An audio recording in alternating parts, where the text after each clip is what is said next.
The youth leaders wenye wote, all the young people wenye wako close to Iigie. Gatho muno ni undu wa gucoka mwanake ungi mutongoria wa kiama giki kia DCP gia Rigathi wa Gachagua ni eyumiria na rekereria video akiuga thirikari ya Ruto ni iramwetha niguo imwike uria yeka aya eri kuria twonire makiagagio utuko wa gukia umuthi. Guys, on 11:41 a.m. today, I received a very strange call na nikaanza kushuku ni wao.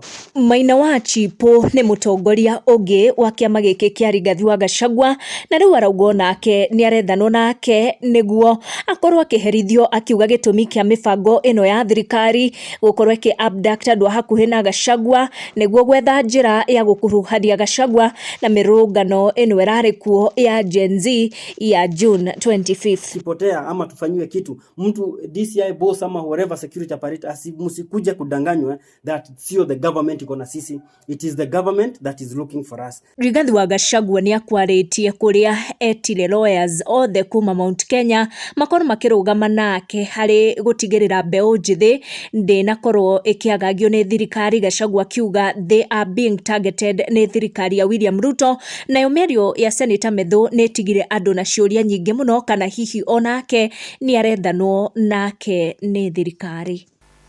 Even if you choose the most brutal method of dealing with me, even if you drive a bullet through this head, these people will still take you home. It does not matter. It is not about me. It is not about Rigathi Gachagua. It is about what you have done about this country.